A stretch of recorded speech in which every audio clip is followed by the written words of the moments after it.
Hello and welcome to Building the Premier Accounting Firm. This is a podcast dedicated to helping individuals like you own and operate successful accounting businesses offering quality accounting services.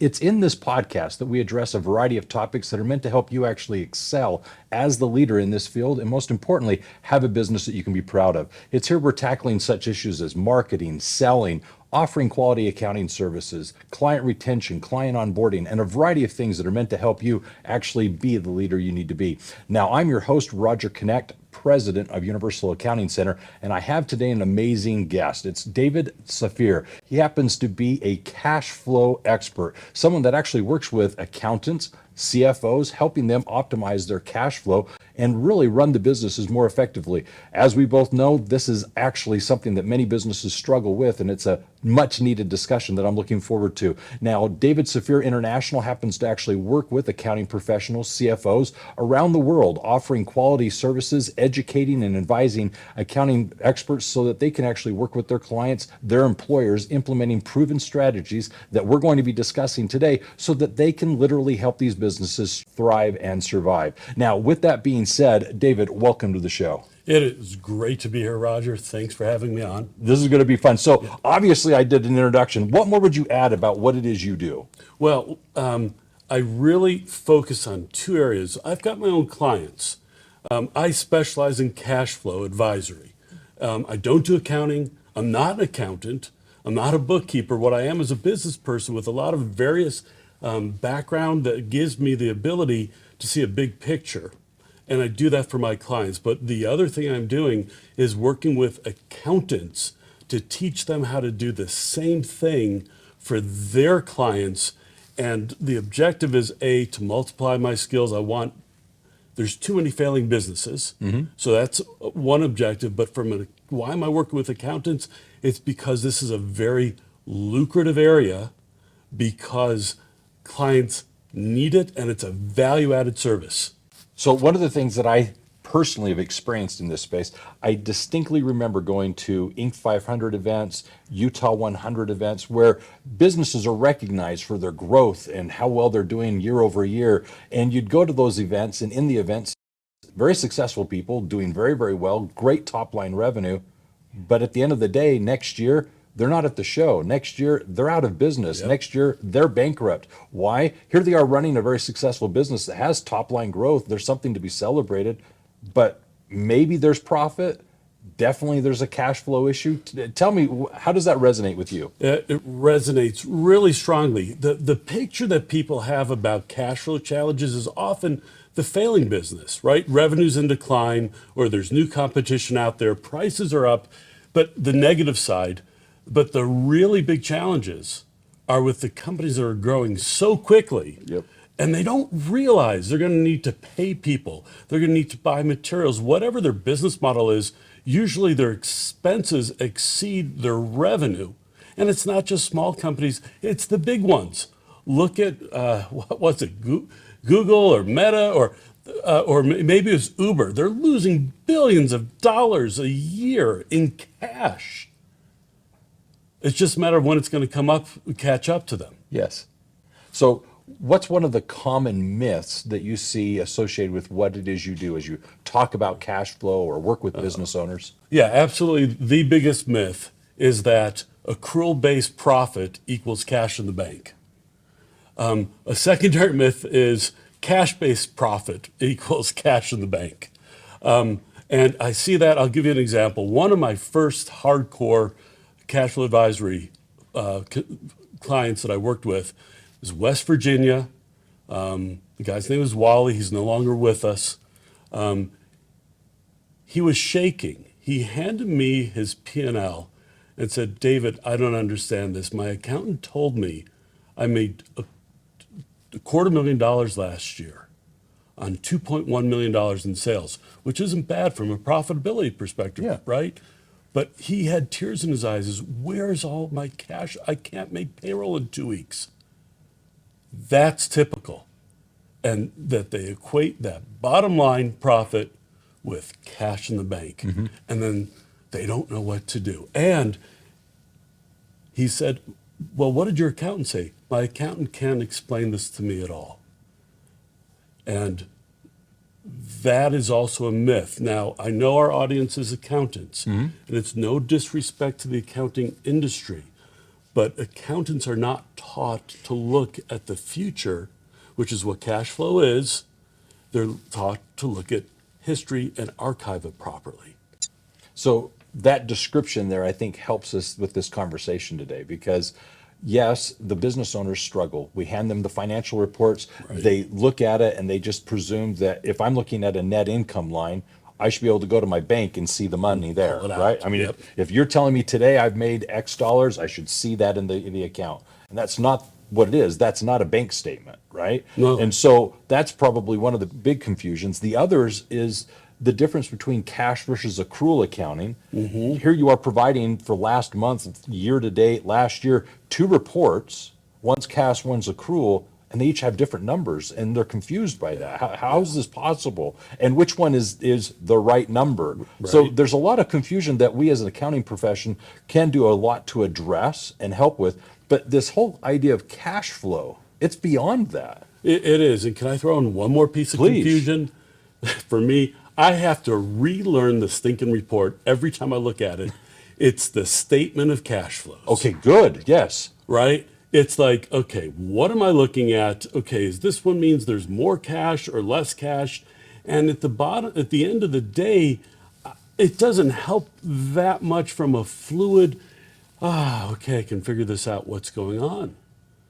And part of it is cash flow is not a snapshot. It is what happens over a period of time of the money flowing in and out and the net effect on the bank account. So when I've worked with business owners, one of the things that I've used to try and help communicate this is cash flow is basically trying to manage, like an accordion, the accounts payable and the accounts receivable. I've got monies coming in through receivables. People owe me money, and I've got to have that spigot be enough that the outgoing payables that I'm paying with payroll and so forth, it's not going out faster than it's coming in. Right. And I want this accordion to expand that I get to hold the money longer. The longer I can hold the money between collecting it and spending it, the better. And that's something that I've found helpful in illustrating that to a business owner. They're like, okay, I got to get more coming in than's going out, and I've got to have the time I'm retaining it longer. And they're like, okay, I can work with that. So I agree with that from a general rule of thumb, absolutely. But one of the things I find fun Okay. is taking common wisdom and turning it upside down and showing a business owner under the right circumstances, you'd be better off bringing in cash slower or paying out faster. Now that's all within the what's the bank account balance doing? But if you've got healthy balances, either one of those can be great techniques for managing your cash flow, or what I call optimizing your cash flow, because that can lead to bottom line profits.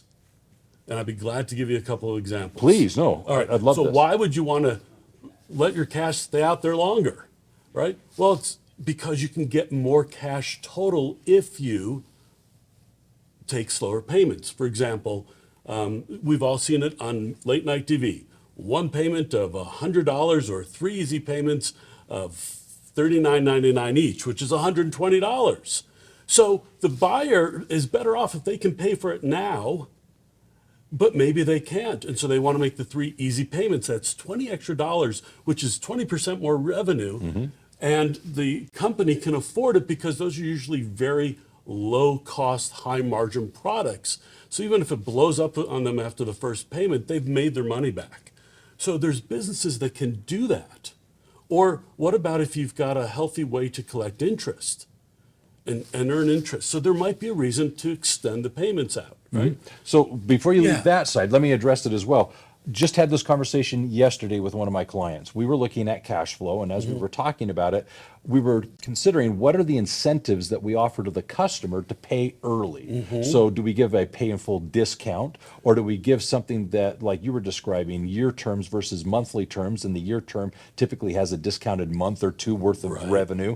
Well, these are things that we're giving to the client to bring in cash faster, but if I don't need the cash, Why am I motivating them with such enticements where I'm now sacrificing the earning potential that I have? I'm still providing the same service. So why am I giving such a great incentive? Why not change it from a 10% discount to a 5% discount if they want to pay us in full? Why do I have to give so much away if I'm in a cash positive situation? And that just further illustrates your point. Right, exactly. But you know, you just said it yourself. If you pay in 1 year, that's the one lump sum versus paying monthly, they pay more.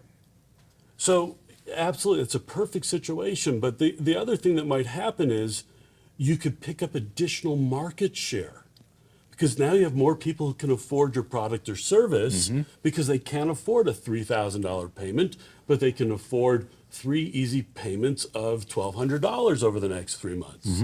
So you make more money from more people. Yes.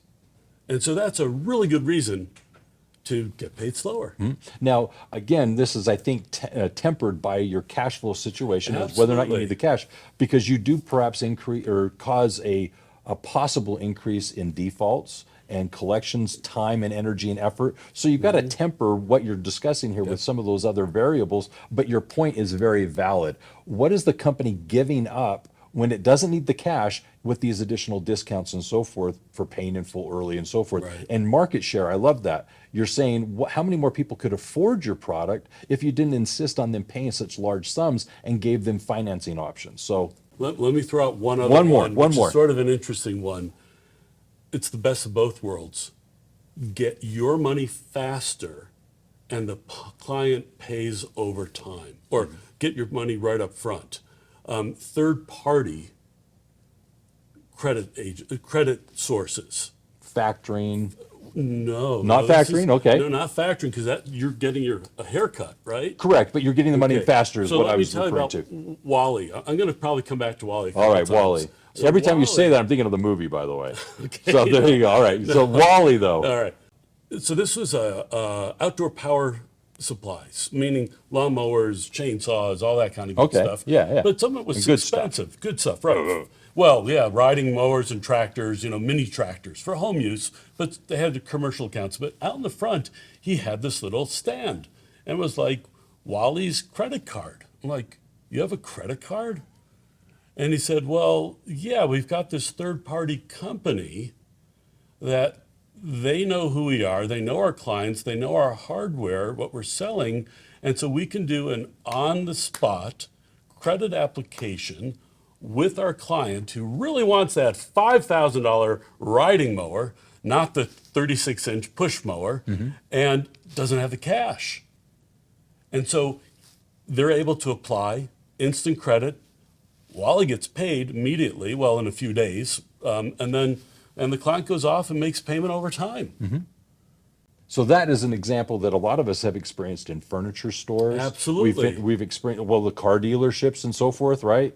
What they're doing is they're basically saying, I'll get the money up front. You have, with this third party, a financial obligation. You pay them over time, and everybody's happy. Right. And we think of these and say, okay, great, but I am suggesting there's a lot more opportunities for a lot more companies than we're aware of. Even accounting firms might, I don't know why, but let's say they've got a client who's in real cash strapped. Maybe they can say, okay, we've got a credit agency that just for accounting, and you can put on your $3,000, $5,000, $10,000 fee that we're charging you to do your taxes or whatever it is. Yes. I've actually just had as a guest in a previous episode having this conversation of how, as businesses, if we can find better ways to help our clients afford our services, what we can do is free up cash. And by giving them that access to the line of credit, they're happier because now they can afford the services and products that we offer. But we're happier because, like you're describing, we can get the cash up front. Yeah, absolutely. And oftentimes it's the stuff that's not part of our industry that's really exciting, right? How many accountants have the ability to set up a credit line like that? Very few. And so, but it's cross-pollinating from various industries that you can get some of these really interesting results. That's exactly right. Okay, so what piece of advice would you have for an accounting professional then when they're dealing with the accounting and cash flow statement, as you were describing, but they're not considering the cash flow. Is there some advice that you would have for us as accounting professionals? Well, you're talking about the accounting firm, we're not talking about their clients at this point. Correct. Okay, the accounting firm, as far as I'm concerned, is a business like every other one, and they should be looking at it. Matter of fact, it's worse. It's not worse, but they're one of these heavy-duty seasonal businesses, right? So many, especially in the tax world. Okay, so from an accountant point of view, here we are working with clients, we're dealing with the financial reports and so forth. But what advice would you have for an accounting professional themselves as it involves cash flow? Well, I'd say you should be your own best customer. And if you can't do it because you can't seem, it's one of these cobbler's kids don't have any shoes Oh on, yeah. right? Then assign it to somebody in your firm to do this as part of their responsibility. But accounting firms have extremely cyclical revenue streams generally. Even if you're doing mostly bookkeeping type accounting, right, archival accounting, there's still more to be done during certain times of the year. Unless you've got a completely flat, everybody pays you the same amount every single month, you've got to be looking to hoard money so you can spend it over time. Tax accountants in particular. My brother's a tax accountant. He's a CPA. He does a ton of work from about February through, mid-April. And then it's a bell curve. Uh-huh. And I know that that's where his bulk of his revenue comes in for the year. And so he, like most of the people you work with, need to say, okay, here's my ball of money. I've got to pay myself, I've got to pay my employees. And that you really need to do a cash flow forecast to be able to say, how much can I spend? We've all seen this with business owners we work with. Oh, I've got a lot of money in the bank. There it goes. There it goes. Oh, I want a new car. Or trucks. Trucks seem to be popular items. I like trucks. You're good. With business owners. So you got to treat yourself just like any other client. Otherwise, you can run into the same cash issues, including if they're growing. I mean, that's what you're doing. You're teaching them how, if they want to, they can grow their business. They will have the exact same problem when they bring on a new accountant, a new bookkeeper, a new office administrator. There's maybe lagging revenue. There may be no additional revenue. Can the business absorb it? For like an administrator, they may or may not bring in more revenue, especially not immediately. So you got to forecast it out and see the future. And again, this is where what I call the cash clarity mindset. Okay. Predicting the future is what cash flow management and optimization is all about. And it's 180 degrees from the backward looking archival recording that we do on bank statements are history, taxes are history, receipts are history. And now you got to start looking at the future to deal with cash effectively. So when you bring that up, one of the things that really stands out to me is forecasting, budgeting, a lot of the things that we can do with our clients. It's more forward thinking. There's really three phases of accounting as I would see it. And you're doing a great job of explaining that there's the historical, there's a lot of recording that we've got to make and do so that we can actually have accurate data. There's the present. Where are things today? I mean, a business owner oftentimes wants to know what's in the bank now. What can I work with? I need to make some decisions. What am I working with as of right now? But that that area of let's go in, take what we're doing. What can the experience that we have, the wisdom we've developed, tell us about the future? What can we do to plan? And cash flow becomes that big part of, do we have the money we need for growth, expansion? Can I hire this employee, buy that equipment? Those types of things are answered by that forecast and such. So before we get into all of that, there is a question that I want to go back to that we were starting to address, but we moved beyond. Right. You were talking about with receivables, what can we do to slow the money coming in? A little counterintuitive, and I thought we addressed that very, very well. Good. The other was, you said accounts payable, paying it out faster. What were you meaning by that? Well, we've all done this, but we don't necessarily think about it for business because the rule of thumb is stretch your receivables out. But what if you paid that day, you got a 10% discount? I mean, that's huge. 30 days for 10% discount, that's in theory 120% return, right? I mean, we do all the calculation. We know it, 2% net 10, it's always better. So think about those things that you can get an advantage. And maybe it's not price, but maybe it's other terms. You can get more, right? They're not going to give you a price discount, but they'll say, no, you still have to pay $100, but we'll ship you 12 instead of 10. Well, that's like getting whatever, the 20% or so discount. So absolutely, positively, there are reasons to bring money in it if you've got the cash in the bank and your cash flow can handle it, to the point that if you're getting a 10% discount and you're paying 2%, well, what is it? Let's say a 12% interest rate, which is 1% a month. Uh-huh. What's the break even that if you've got to pay the interest to get the 10% discount? It's 10 months. Can you pay that off in 10 months? So you borrow your own money and it's an interest rate arbitrage inside the company. It is adding to your bottom line. It is. So just to illustrate this, I've got an example. I have a client, an electrician. One of the things that we were talking about is you've got inflation going on right now, Yep. and the inflation is going up quite significantly. And so one of the things that we were considering is they were in a very good cash position. So on the front side, like we were discussing a moment ago, the receivables and so forth, we had the customers paying enough down payment on some of the projects, they were paying off and so forth. Well, the cash allowed them to then look forward knowing, okay, we've got these jobs that we've bid out, we've got all these things. Well, before the prices increase and before there's shortages in supplies, we're going to acquire the materials now. And so they were fortunate that they went ahead and bought excess inventory. They were forward thinking enough to say, well, let's get these supplies today. Well, they benefited in two ways. One, as the supply chain started to be choked and other electricians were struggling to find certain supplies, just the boxes, for example, Right. they were able to have in inventory the things they needed to do the jobs, finish the jobs, get things done. They were great. And at the same time, because they bought them before some of those inflationary increases, their margins were much better than everyone else's. So they, as a business, were doing, as you were describing here, if you can get in bulk and get some discounts, you're still paying perhaps the same amount of money, but all of a sudden you're taking now your payables and you're saying, hey, what if I paid you up front, paid this off early? What discount will I get? Or what more will you give me? And now you start using your payables as a way to put more margin into your bottom line. Yeah, let me ask you something. Please, Awesome please, example. please. That vendor who sold your electrician Uh-huh. those products Yeah. that he's buying up front, and hopefully they know what he's doing, and if he's paying for it up front as opposed to receivable, Yeah. when there's a shortage and he comes and says, can you move me to the top of the list? He's a better client than these other people who are taking credit and slow paying. He's got a better relationship with the vendors, hopefully, until you get preferential treatment.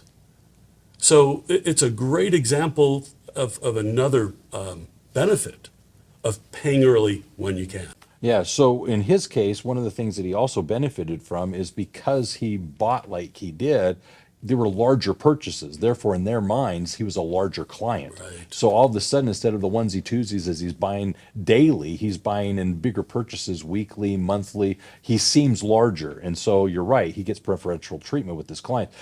Lots of benefits. So I love this because we were talking about what are the advantages of actually delaying or helping our customers pay over time as opposed to try and get the money in faster.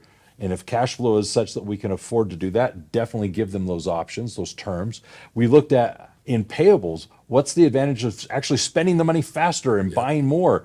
I love those. Those are two great illustrations as accounting professionals we can take to our clients as ideas and suggestions that can add 1%, 2%, 5% to the bottom line. Right. Yeah.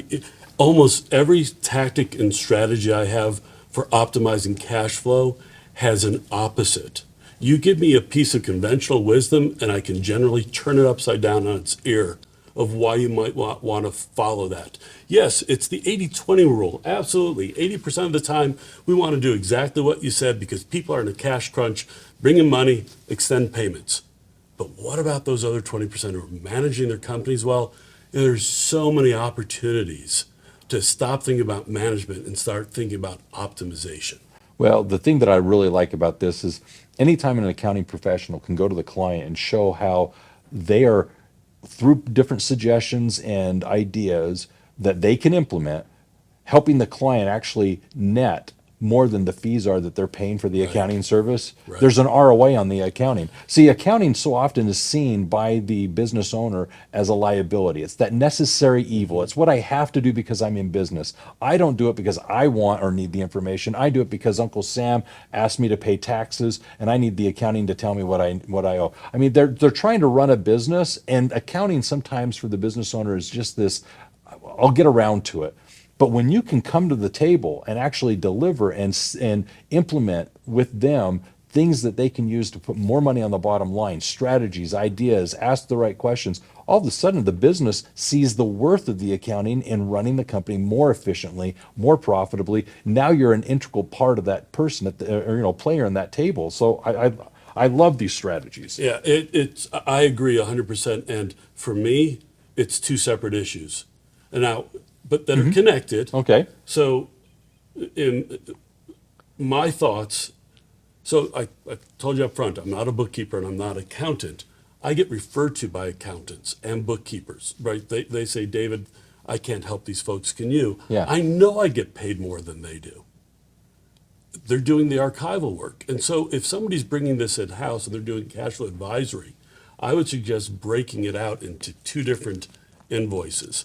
Because why? Because you can show the return on that investment for the advisory services, where it's going to be hard to change that mindset for the bookkeeping. And by separating them, I believe you can charge more. And I would even go one step further. If you're in an accounting firm that's large enough, have one key connection for the bookkeeping part of it and the accounting part of it, and have the cash flow advisor play a different role. No, what you're describing there, and I don't know that you realize this, but this is something for the audience to definitely pay attention to here. In a full service accounting firm, you should experience three core offerings. The first being bookkeeping and accounting services. That's essential. Obviously, that's what we're expected to provide. The second is tax planning and preparation. Very distinct services, planning and preparation. But the third, which you're suggesting here, is the CFO and advisory services. Absolutely. And in that space, you're doing the forecasting, the budgeting, you're doing, as you're describing, the cash flow management. You're doing the things that are more advisory, and you're able to charge substantially more than you are for the tax planning and preparation services, as well as the accounting and bookkeeping services. This CFO and advisory space as a business coach is so much more lucrative, and at the same time, so much more rewarding. It's so much more fun. Oh yeah. Well, can I give you an example? Please. I'm really proud of him. I've got a client who's in my program. He signed up beginning of the year, went through all the materials, but he's a tax accountant as well. So he basically learned he learned everything, quote unquote, learned everything, and attended the masterminds, but didn't start marketing to his clients until tax season was over, Okay. right? Approximately May 1st. He started with one of his own clients, offering them cash flow advisory, and I think he's paid $1,000 or so to do the bookkeeping. His advisory, it's a $60,000 contract for the year, $5,000. And that's the type of thing that, from a financial perspective, that's well within the expectations. And the best part is yesterday he was in the mastermind, and we give each other feedback, and he said, you know what, this is fun. Yeah. This is enjoyable, and it's appreciated, which I think if you get a good tax return, that's appreciated, but it's fleeting. This is progress over time, continual improvement to the business. Well, the fun part of it that I enjoy is the fact that you're able to go in and ask certain questions of the business owner about their policies, their procedures, their business model, Oh, yeah. and you're able to, through that questioning, find opportunities to say, well, what if you didn't do your receivables this way? What if you did your pricing this way? What if you did your payment offerings, your terms for your customers this way? What if you did this in payables, as we've been discussing? And as you start to implement within the company these various strategies, they literally become now the business model they're using, and the benefits of it are in perpetuity. They're just going to be how Right. that business now goes. So was it worth them paying you $60,000 over the course of the year to find, identify, implement, roll out these things within the company? Of course it is, because they're going to benefit not just that much that year, but that much more over the coming years. And so, yes, Right. it has a place. And I agree 100%. And you can document it, how much money was earned, how much money was saved, how much time was saved. But also, usually the biggest one is opportunity cost. And I've got a system called a blood wall that you work with the owners, and they give you the numbers. They're not your numbers, and it's astounding that a change that looks at the surface to be a $10,000 change can actually have a $100,000 impact on the company. Okay, I've got an example that came to mind. You're going to like Good. this. All right. So I've got a business that I was working with. This is some time ago. They were dealing with single-digit paid in full terms. So they were struggling cash flow wise. At the same time, they had about, let's say less than 10% of their customers paying them in full up front. They were actually paying typically on the back end when they received the product and so forth. Well, seeing that there was kind of a very loosey-goosey sales process where they really didn't have a lot of teeth in them asking for that money up front, I was hired. I was given the opportunity to work with their sales team, and we created a verification department. Just a very simple way of the salesperson made the sale. Now they had to go to verification. Salespeople are notorious for not being attentive to details. They don't get this information, that information. They're happy to just push it through, and somebody else will fill in the blanks. Well, we created a verification department that spoke with the customer, got all that onboarding information that was needed, and part of that onboarding experience just asked for payment. Just asked for it. Where the salesperson, they just wanted the contract, the deal, right? Right. So we're now asking for the payment information. And in asking for it, they're speaking to another person. We were able to take it from less than double digits, fewer than 10% of the people paying up front, to over 30% of the people paying up front. Dramatic increase in cash flow, which you have to understand, the business model was designed with fewer than 10% of the people paying up front. Now, when you've got 30% or more paying up front, your business model is almost turning upside down, because you're getting more cash in before product even goes out the door than you had anticipated. So you're dealing with a cash flow surplus at this point. Now you take that, apply it to the fact that if you've got 70% that are financing, where before 90% were, now you've got basically 20% of the people that are no longer going to default, no longer going to need collection efforts. So 20% of the people are removed from this back end effort. So now their collections department could shrink. Now their collection efforts were less and fewer. Well, they're saving money on the back end, so their overhead expenses were much less, and they're bringing in more cash. The business model changed dramatically simply because of the things that we were able to implement. Is that a big difference? Huge difference. Something I was able to be a part of, and in doing so, see the value of it. And it was all in the bottom line. I mean, we're talking cash flow, we're talking bottom line margins and everything else. Dramatically changed the business model. Well, I can only imagine what the numbers look like. That's exciting. That's where it's fun, right? Yes. Because you made a direct impact. There's a lot of satisfaction over it. You know, I would take it one step further. Please. Lost opportunity cost. If you could save a head count, I'm just making this up, in the collections receivable department, and you had a business model that if you added one more salesperson, that they could get incremental sales, that's lost opportunity costs that you can now take advantage of. What was the lost revenue and profit for the last year that you can now have this coming year? That can be the biggest part of this whole equation. Yeah, so what I heard you say is, if I could find a way to, in this whole process, take some of the money that's being paid on the back end to support sales, Right. and reallocate that to revenue generating processes, hiring a salesperson, Right. the scale really, the pendulum swings dramatically. Yes, and so that's that opportunity cost. Yeah. You know, and it's funny, As you talk, I come up with all these things that, yeah, counterintuitive, right? This is what's the rule of thumb about revenue? Sell as much as possible. As a matter of fact, half the cash flow advice out there is I'll improve your cash flow by showing you how to sell more. And we already discussed that could be the worst thing in the world. That it makes your cash flow worse. Especially if you're losing it through the entire process, if it's just going through the fingers along the way. It requires capital, right? Or you just don't have a good system in place. Well, the other thing that might happen is you've got clients that I call loser clients, in parentheses. For anybody who's listening to this, I've got my fingers up in quotes. And I wrote an article about it, fire your loser clients. You could have instantaneous increases in bottom line profits, which generally equate to cash flow in that case, by getting rid of the clients that you're losing money on. Here, let me give you a $20 bill so you'll do business with me. I'm paying, you don't want to pay your clients to do business with you. Now, that being said, you go through a whole bunch of things like discussions of, hey, we're losing money, have the discussion, see if you can turn that into a profitable client.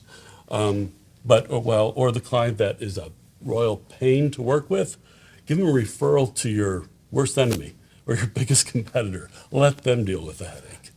Your example of top line revenue and the sale, paying a customer to be your customer.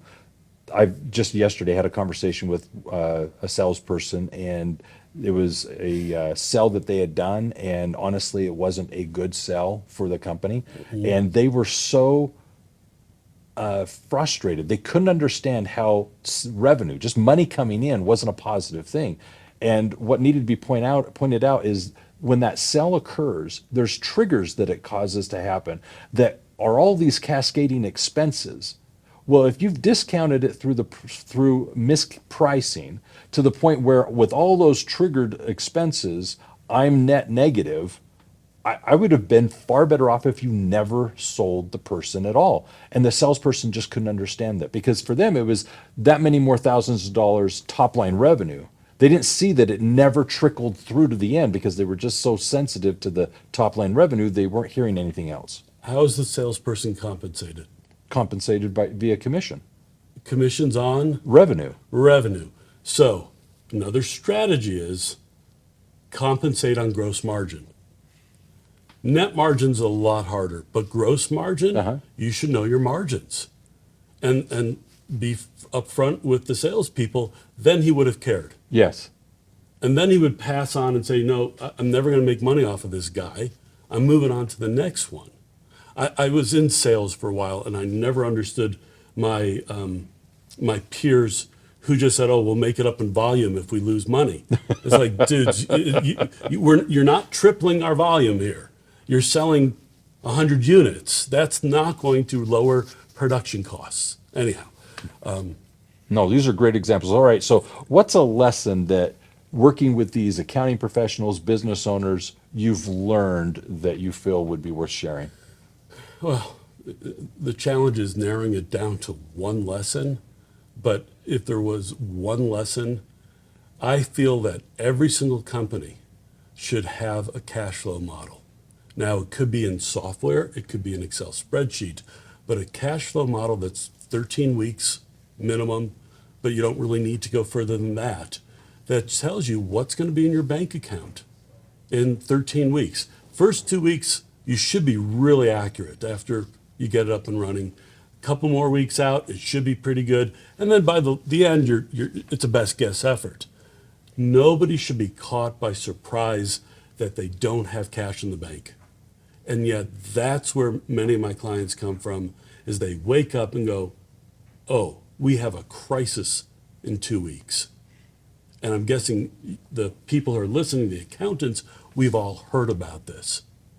So that's my one piece of advice. Very good. I like that. I'm going to add one. One of the ones that I've found helpful is the break-even point.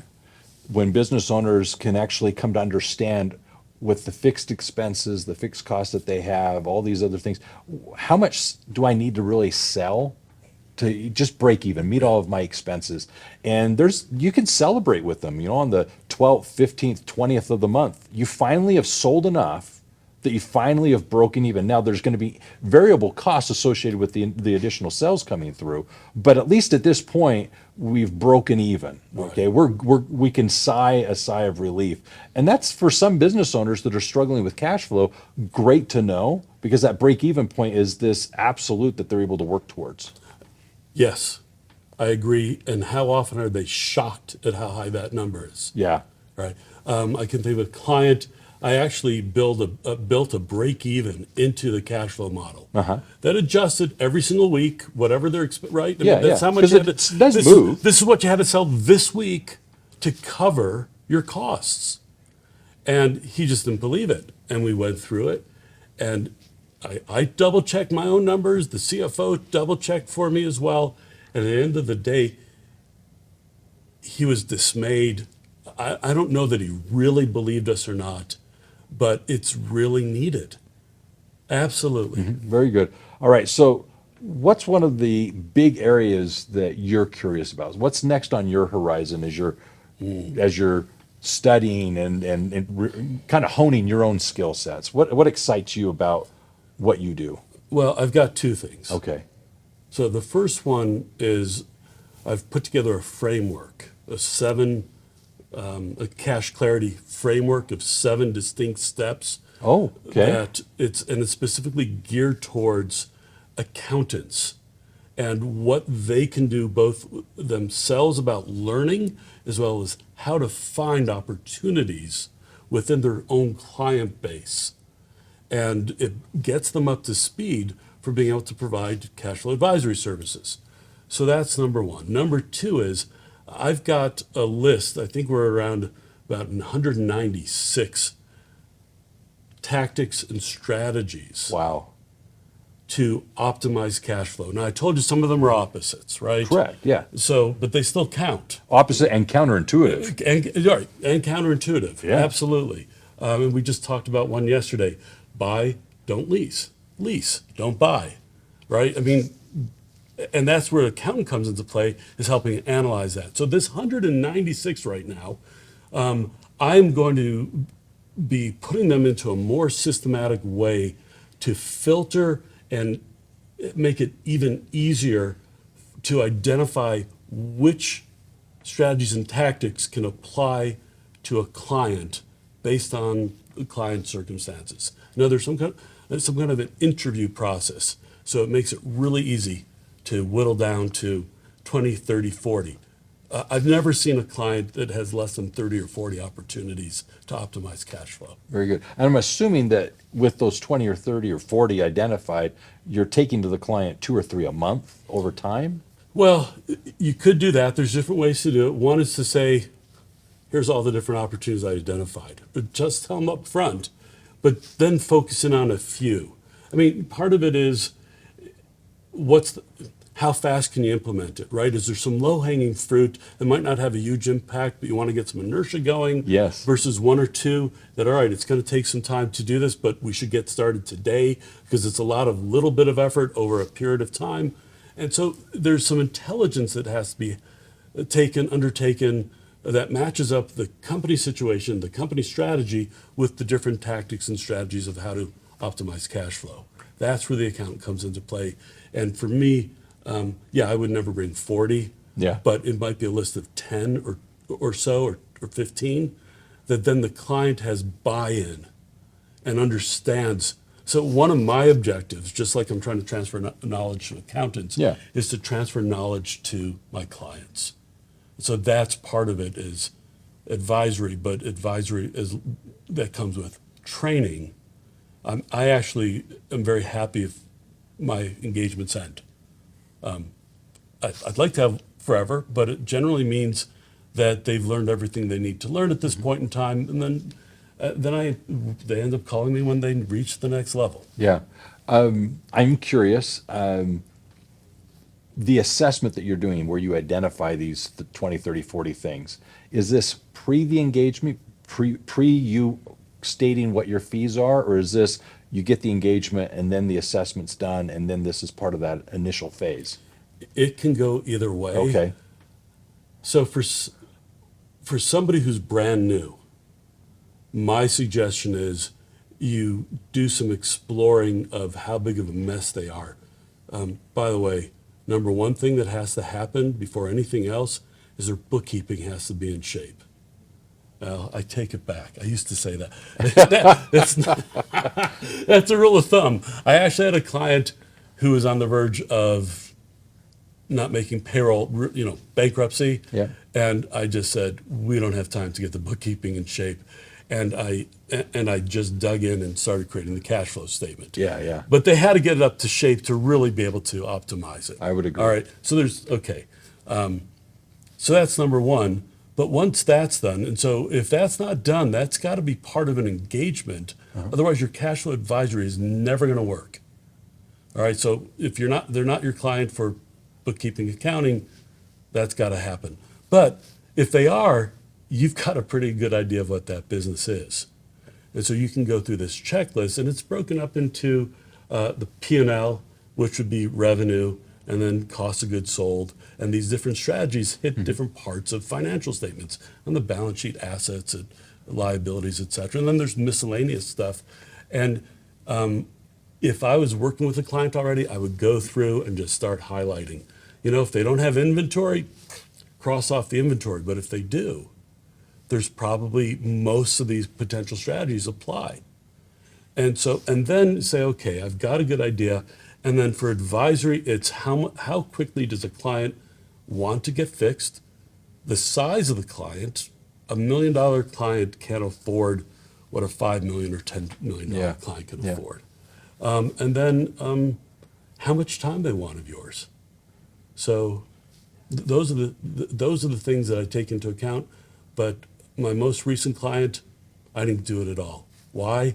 Because I've got this checklist in my head, and I just know I can help them all over the place. So just to give it some application to the listeners, the way I've broken it out is if you are charging for your CFO and advisory services a specific fee, meaning it's not really variable client to client, then you can make these questions, the assessment, be just part of the initial onboarding of the client, because you're able to sell your advisory services for that fee amount. They're going to agree to the package of what you're going to be doing over the coming months and years. And you can make the assessment be some of that initial meetings with the client to learn about what can be done.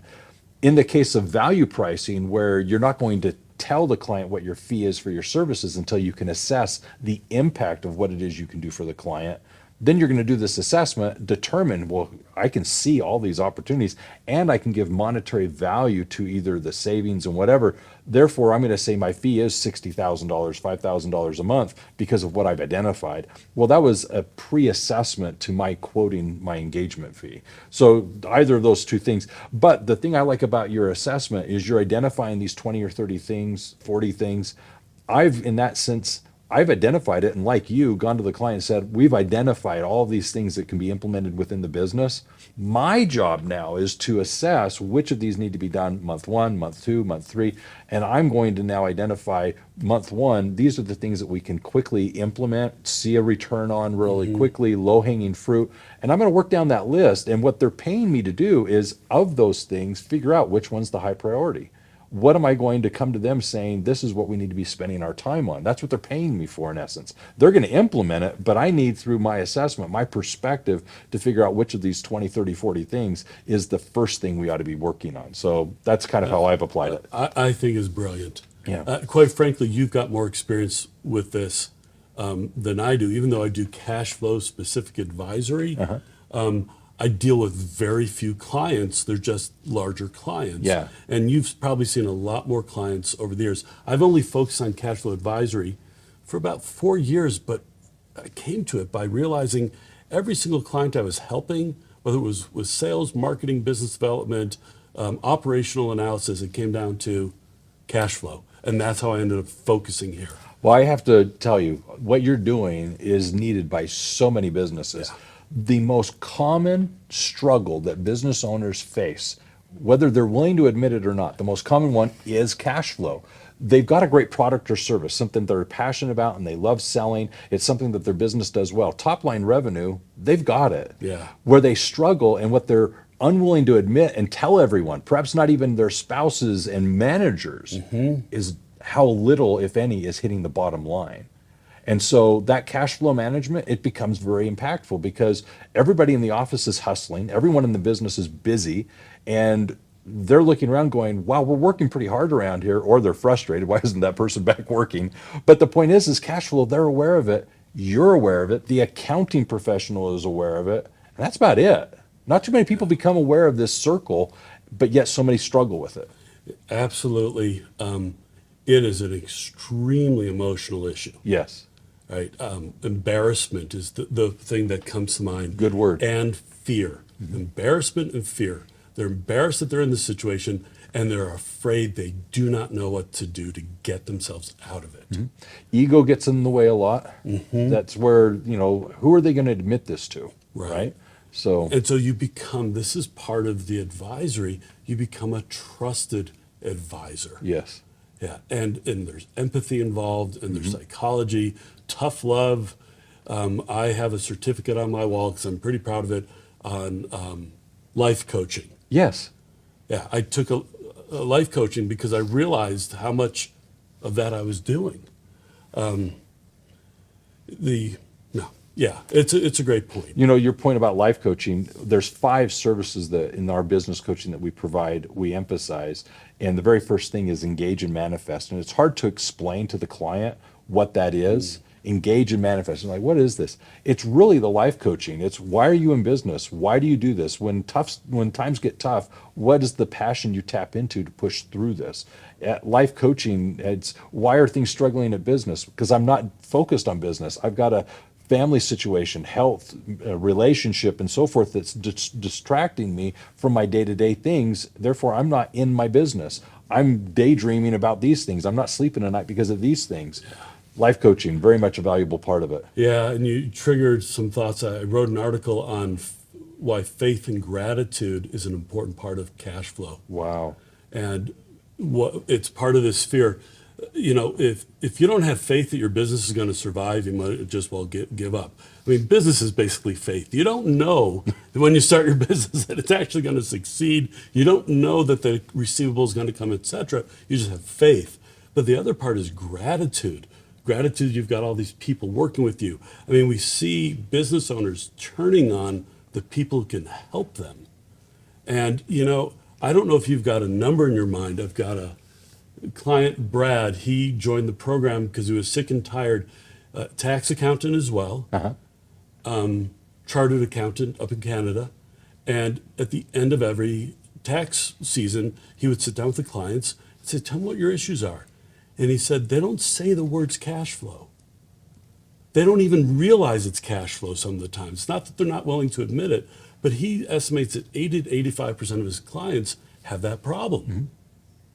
The easiest way I've explained it is not cash flow, it's money in the bank. Yeah, it's a much easier concept. Do you have money in the bank? Do you have enough money in the bank? And when you get hired, when an accounting professional is offering services, to say, my job is to help ensure that you have money in the bank.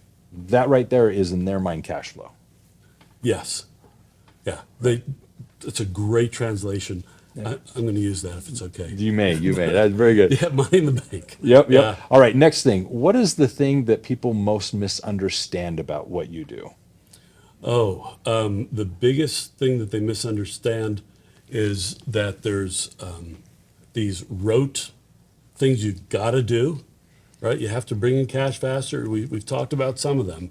And that there's only about 5 or 6 things you can really do to manage cash flow.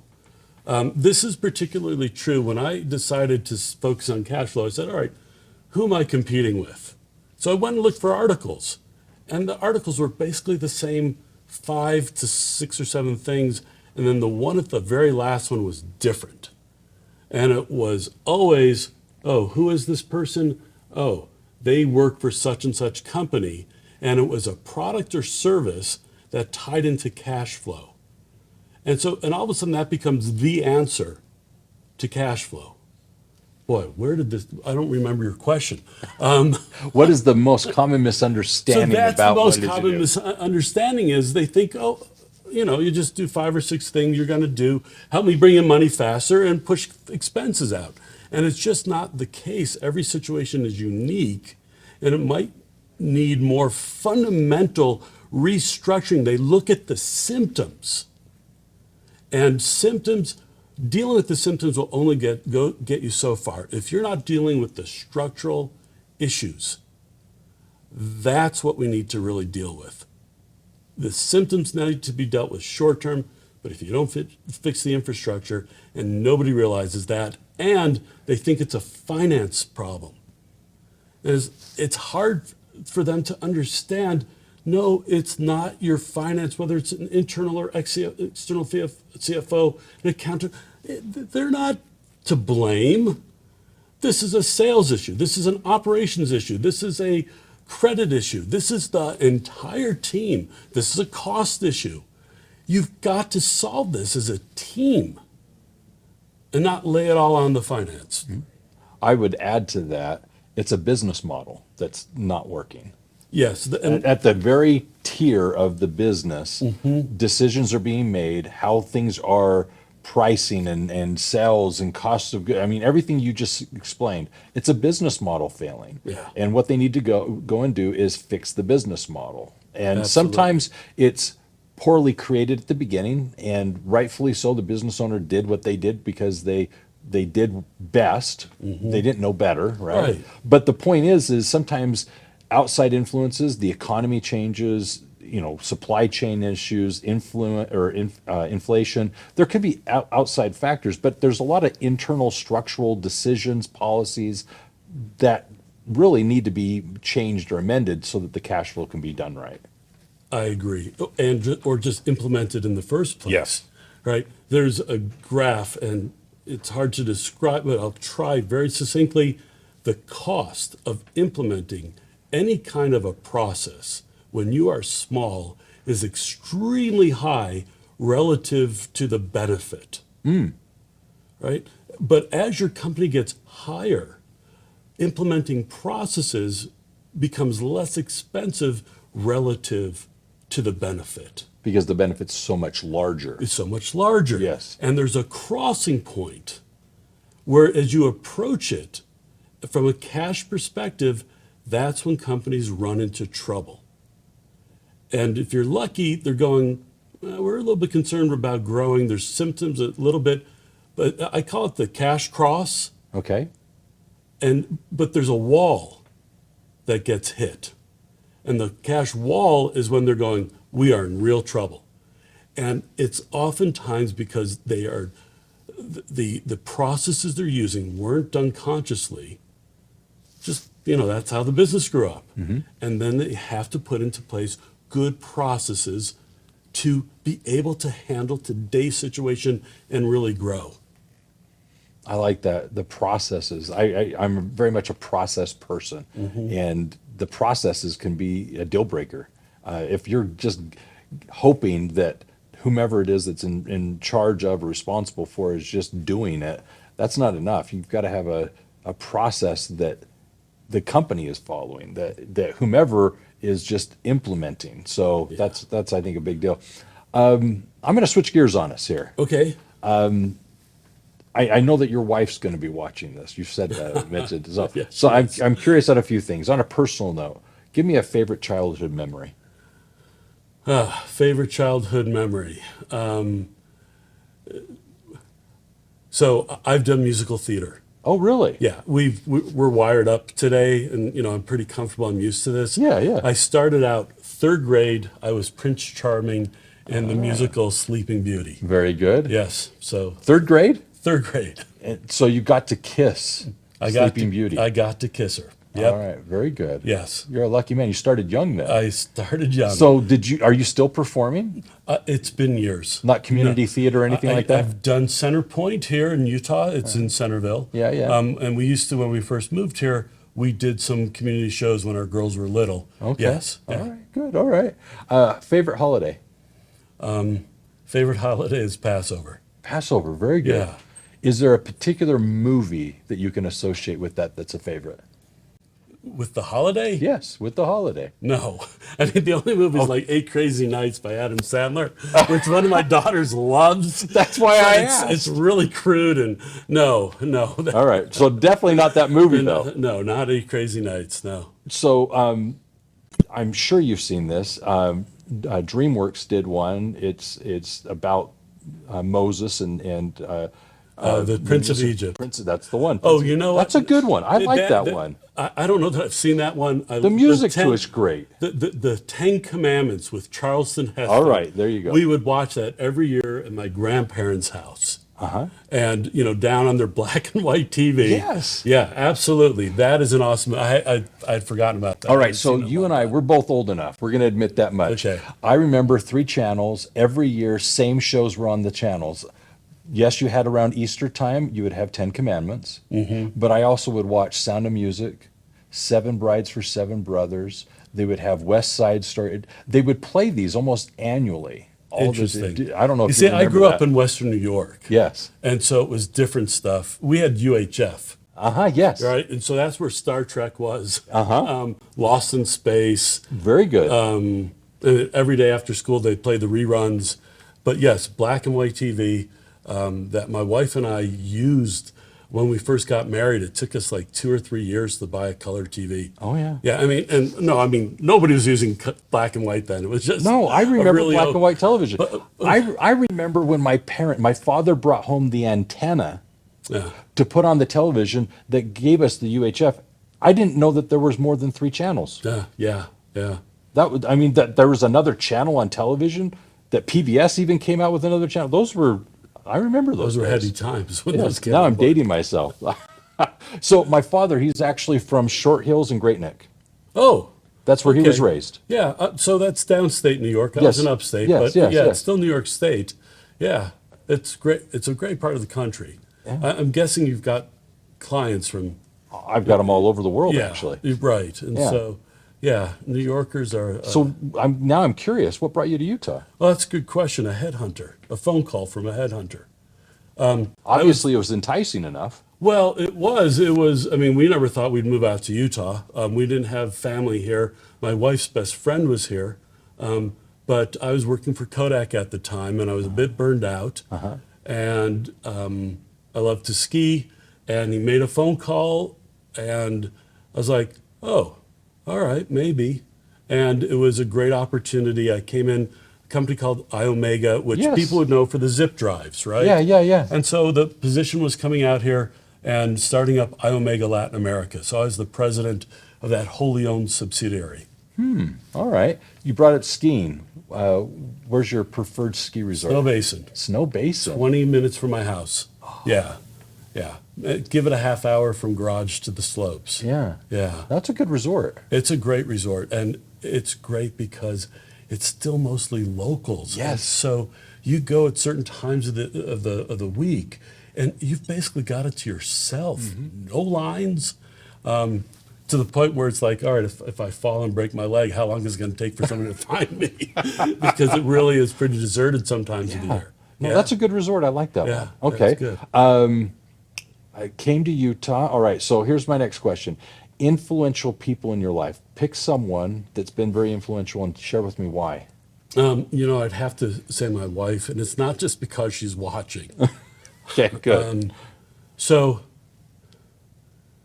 the way I grew up in New York, it was a very internalized, I'm always right, the other people are wrong, lack of empathy, Yeah.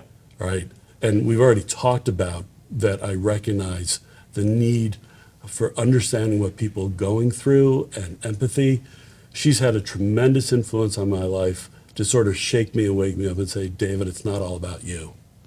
And I'm just really grateful for it, because if not, I would be a part of a person I am now, and I wouldn't be where I am today without her. I'm going to, first of all, thank you for sharing that. I'm sure that was a pivotal moment in your own character development. Yeah. You brought up life coaching earlier. To tie those two together, one of the things that I really found that was helpful that's akin to that is when I realized it wasn't always about me. And when I was able to start noticing other people's needs, be more sensitive to their emotions, when all of a sudden I realized I'm good. You remember how you brought up gratitude at the very beginning?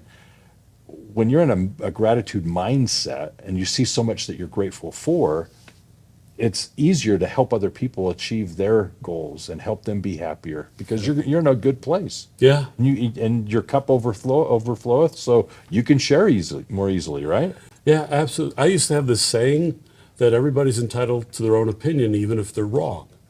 But meaning that my opinions were always right. And now, I listen a lot closer and I realize I'm not always right. And that was an epiphany. At some point, I forget when it was, but it was in my mid-20s probably. And it's good. I've learned a lot more because of that and see other people's point of views, which really helps when you're dealing with the business owners, right? We as professionals are going into these frightening, egocentric situations to be able to understand what they're going through and say, it's okay, they're not wrong. They just needed to be guided out of this and be able to see a different point of view. Yeah, you mentioned something that I think is worth really highlighting. Our clients, when we're working with them as their trusted strategic advisor, they'll open up and help us realize that they do have things that they'd like to ask and learn. And, as every business owner, ourselves included, we're all running our businesses the best we know how, but they're not perfect. We can all do differently and better. My business runs much better today than it did 2 years ago. Yeah. Well, my business is in a different place, but so am I in a different place. And if we can be that advisor for our clients to help them also evolve and grow their businesses, that's huge. And I think it comes from getting them to let go of their ego, their pride, and kind of relax a little bit and open up and let us kind of into that safe circle of influencers. Yes. And most of these clients are family-owned businesses. And oftentimes the family-owned businesses have familial problems, challenges between family members. And it's been, I had to get used to it when I'm called into basically a family meeting where there's issues between family members. And it's the thing you're going, wait a minute, this is a family issue. But they're bringing me in because it's also a business issue. Yeah. And that's when you really understand the level of trust that they have in you to get involved in their lives, not just in the business, but quite frankly, the business is their lives in a large respect. I've experienced that not only as someone coming in the room as you described, but the business that I'm the president of, for all intents and purposes, I can say is a family business. It was founded and the founder gave it to his son, and I have nothing to do with the family. I'm not in any way related to the family, but yet I'm the third president to the company. I've fired family members. I've rehired family members. I fired one of the one of the owners of the company. I mean, but that's all familiar. And when I talk to the previous president and you bring up family reunions, the business carries into the family reunion. And those relationships are affected in the family based on business decisions. And so it's interesting, that dynamic that you're describing, and to be brought into it it's an honor, and it's intimidating. So I can relate to that personally. So I get that. Share with me a failure, something that was a pivot moment for you and what you learned from it. I started a mortgage brokerage in 2005. Oh, okay. With a couple of partners.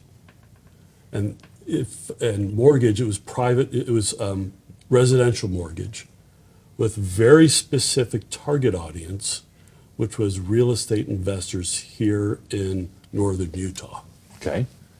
Now, at that time, real estate was going crazy. Now, we're recording this in 2022. We just went through a huge run-up in real estate. Huge. Where you couldn't buy stuff because it came off the market so quickly. It was similar circumstances where people are buying and fixing up and flipping houses in 2 to 3 months. And that's what our business was designed to do. Well, rolls around 2006, 7, 8, and money shut down for getting long-term financing. And I basically ran that company. We did their bookkeeping, but it was all about cash flow projections, loans that are going out, money coming back in, and expenses, because in order to, we didn't have an endless supply. We had investors, a few $1 million. And so I had to track very carefully where the money was tied up and when we could expect to get it back. And when our clients, who are real estate investors who fix and flipped, could not get the long-term financing, or excuse me, their clients, sometimes they needed to get the financing, sometimes it was their clients. Yeah. Our money got stuck. And there was literally nothing we could do about it. I found out later from one of the closing company, escrow companies, they literally didn't close a loan for 2 weeks. Nobody had money. The banks were literally not lending money for 2 weeks. And after that, they tightened up, credit lines were cut, and nobody could get loans. And we went out of business. We ended up declaring bankruptcy. It was a very difficult time personally. And so when I talk about fear and when I talk about the emotional aspects, it's not second guessing. Yeah. I mean, this was the most difficult thing I'd ever experienced in my life. We hung on till 2012, way past Heavens. when this big wave came on. But finally, something, the straw that broke the camel's back happened, and we just had to shut down. And it was difficult and painful. I was still brought on. I still dealt with it for another year, dealing with creditors and with investors, and that, yeah, that was really tough. So anyhow, very difficult time. What did you learn from that? So what I learned is a couple of things. Cash flow management really works. I mean, this is not some theory I've got. But the other thing is, we had a business model that was completely dependent on loose money, right? Without, I mean, there were some predictions going, this is going to stop. The music's going to start playing, and there's not one chair is going to be pulled away. It's going to be a whole bunch of chairs. There's not going to be anywhere to sit. But we did not prepare for that. Now, we had an offering document that said, here are the 10 things that could happen. I think 9 out of 10 things did happen. And I do not think I would ever put myself into a position like that again. You were too extended. The company was dependent on borrowing money, and it was completely reasonable within these business parameters. But it's no longer feasible. I mean, look at all the mortgage companies today. They're on residential mortgage. They made a boatload of money doing finances and refinances and sales. And I don't know what's happening, but I talked to a real estate friend of mine. He's in business 25 years. And on the way here to record this, and he has not had a new listing for 2 or 3 months. He has not had a new client looking for a house for 2 or 3 months. It is like crickets out there. Yep. Well, I just heard this morning speaking to he owns a lending company. He said that there are 6 companies that just closed. 6, and these are national companies. He just read off one of them, one of the 6, and it was just a press release this morning, and they're done. So, yeah, you're already starting to see the dominoes fall. But then you ask yourself, so what could they have done differently? The only thing you can do, and I've been in this situation as well, is slash and burn to the core your expenses. But I mean, that's radical change. I've done it on a less radical. I laid off 50% of the workforce that worked for me. We rehired back 25% with other skills. But this is more like, going down to 10%. Or that's, and it's hard to do that. Well, as we are in a recession, one of the things that I can see is that this topic of cash flow management is going to become very, very timely, very, very important. And there are going to be a number of businesses out there that the business model they had during the heydays of things during, let's say, 20 to 22, Right. that business model doesn't work anymore.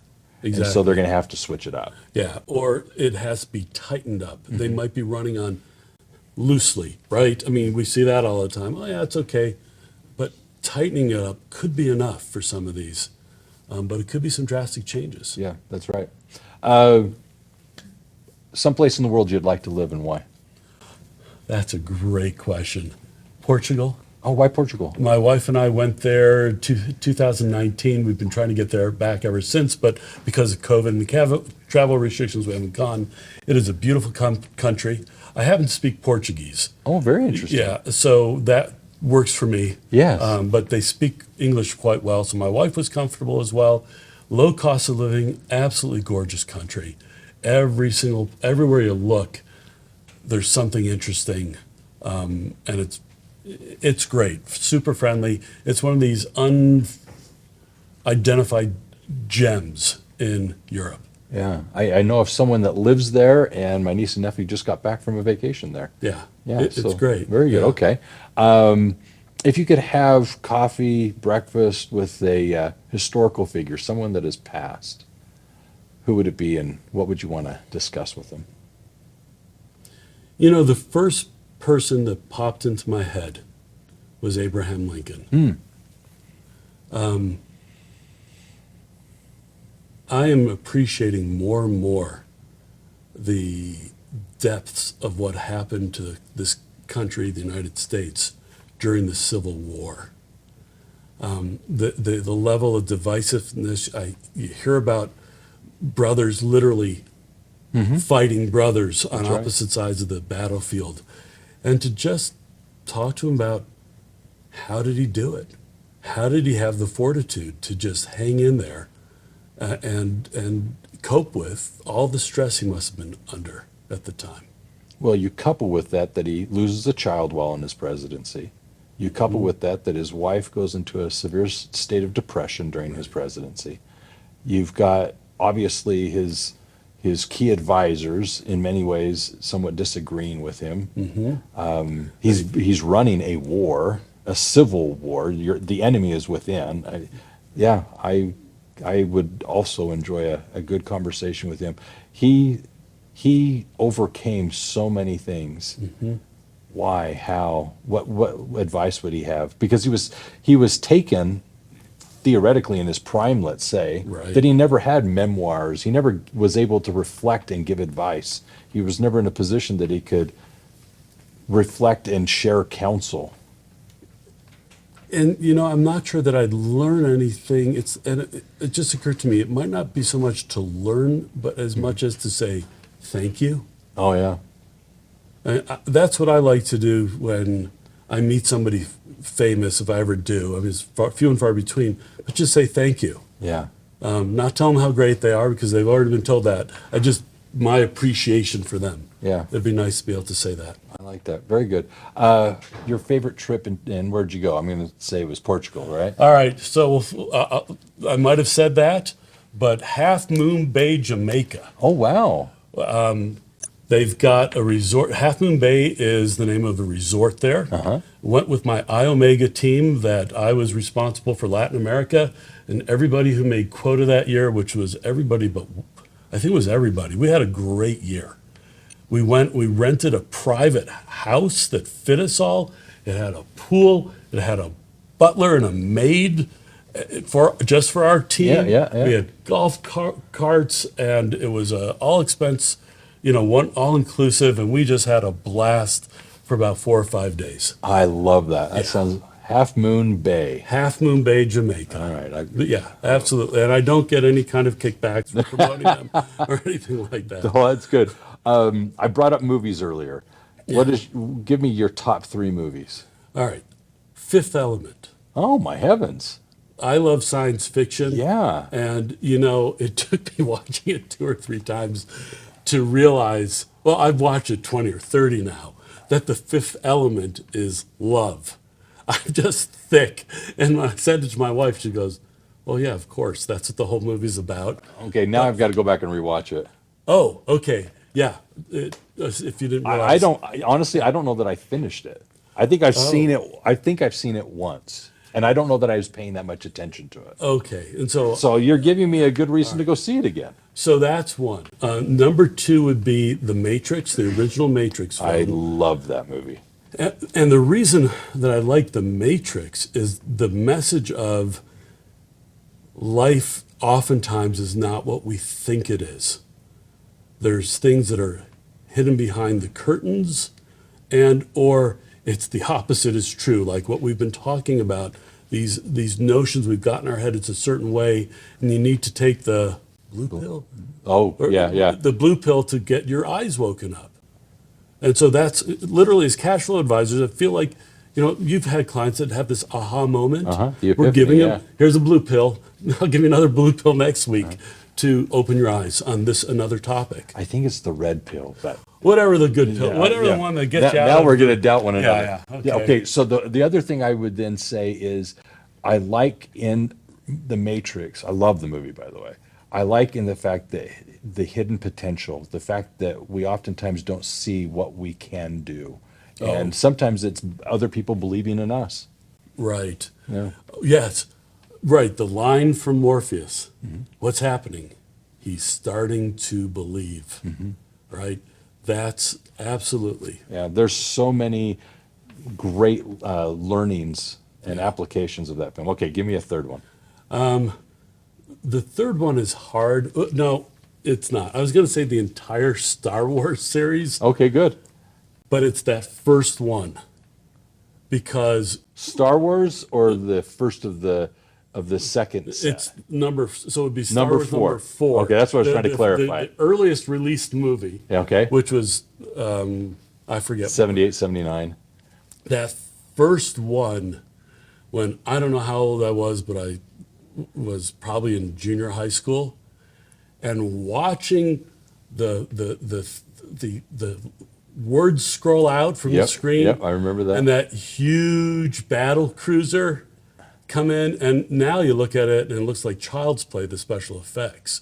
But that was such a breakthrough movie that it changed everything for science fiction, special effects, and so I love that movie.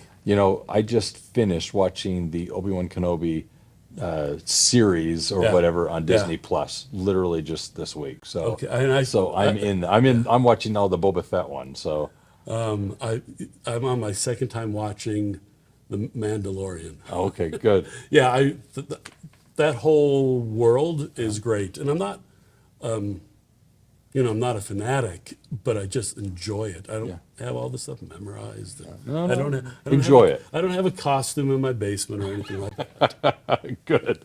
So here's what I'd like to do. I'm going to open this up for you to decide then. I'm going to ask you 4 topics. You get to pick which we're going to just maybe dwell on for a quick moment. Okay. So of these, you tell me what you'd like to discuss. Faith, music, family, or workaholic versus balanced life.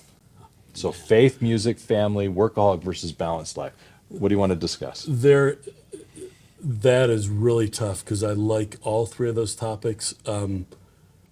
Let's talk workaholic versus balanced life. Okay. Why? Because I just dealt with burnout over the weekend, 4th of July weekend. Yeah. What did we do? I recovered from a really intensive month last month, and that I look back and realize I worked too much. I keep track of my time, where I spend time on projects, etc. Yeah. And I just look back and go, wow, I just did too much. And that was me constantly 10 years ago, 20 years ago. And I need to make conscious decisions for myself, and I see this happening to a lot of business owners, especially ones who are in trouble. Well, I think I am a workaholic. I love what I do. I'm good at what I do. And there's always that assessment, like you're describing, of are my priorities right? What am I neglecting? What needs my attention? And that's something I try to do a better job at, reassessing my priorities. Absolutely. And I think you mentioned the biggest problem, at least for me, it sounds like it's an issue for you. I love what I do. Yeah. So it doesn't feel like work No. until all of a sudden I've worked too much. And I guess that's the symptom. It's like I'm not having fun anymore. And that should be this magical flag that pops up and I can just stop. But I don't, it goes past it. And then, I'm notoriously never leaving work on time. I'm always leaving late. So I never get out when I think I will. So that's one indicator. I'm going to ask you now some rapid fire questions. So you get an Okay. either or pick. Okay. So you just pick whichever. Star Wars or Star Trek? This is easy. Star Wars, All right. Money or fame? money, Read a book or watch a movie? read a book, Introvert or extrovert? introvert, Disneyland or Disney World? Disney World. Yeah. Very good. Drive or fly? Fly, Breakfast or dinner? dinner. Good. I like that. Before I do the wrap up, I do want to actually point out that there are a few offers available for you as a listener that you can take advantage of in the episode description of this podcast. There are a few things that David is making available. First of all, he's providing a link for you to schedule on his calendar a 30-minute meeting, an interview with him that if you'd like to ask and dive a little bit more deeper into his training and education, or more importantly, some thoughts and suggestions he may have for you, feel free to reach out to him. It's basically a free offer, something that he values at $650 that you can take advantage of by going to the episode description. As well, he has an ebook there. Some of the things that he was sharing earlier are these principles and steps that he's identified that you can actually use as you apply in your business cash flow strategies, as you work with your clients, these cash flow principles in them, and obviously try and help address the cash flow struggles that businesses may be facing, if not your own. So go to the episode description and get a copy of that ebook. There's also going to be there a link for a third offer. It's a second ebook, and it's called Red to Black. It's essentially an accountant's guide to turning businesses around from being in the red to being in the black. And it's literally an accountant's guide on what you can do to work with your clients to have an engagement where you work with them as an advisor, helping them address these cash flow situations that so many of our clients experience. So take the time, go to the episode description, and get these offers so that you can actually now take your services to a whole new level offering these things. Now, as a recap of our conversation, one of the things that I'd like to highlight is David was very good at pointing out that cash flow is in fact something that we can impact as accounting professionals if we can actually become a little bit more forward thinking in our approaches with our clients. If we can take the time to literally ask the right questions, we can identify things that literally they can implement in their business today and address their cash flow. Some of the things that I really appreciated was his counterintuitiveness, doing what may be the obvious, where he was saying maybe we don't want to get paid the receivables as quickly as we may want if cash flow is good, or perhaps we should be paying out faster the payables. I thought that was an intriguing conversation, definitely something to consider when working with clients, particularly those that have good cash flow.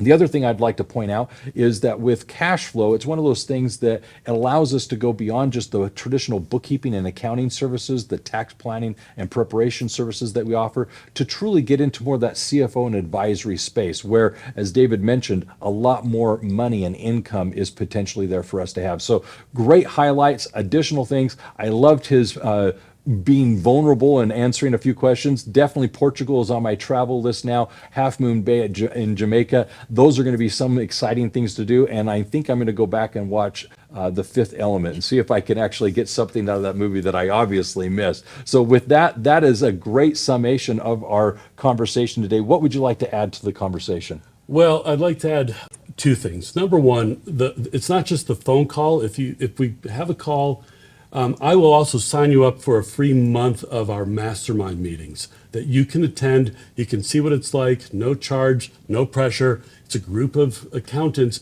We get together, talk cash flow issues. We do a lot of case studies and work with each other's clients. So that's part of that. But the last thing I want to say is accountants have the fundamental mechanical skill sets to be able to do cash flow. And with the additional mindset and a little bit more training, every single accountant could be earning another $5,000, $10,000, up to even $50,000 a month. I've actually made more than $50,000 a month doing cash flow advisory services. And so that's one of the reasons I'm doing this, is because I want to help accountants so they can help their clients grow, thrive, and survive, and not be a statistic of one of the businesses that fails.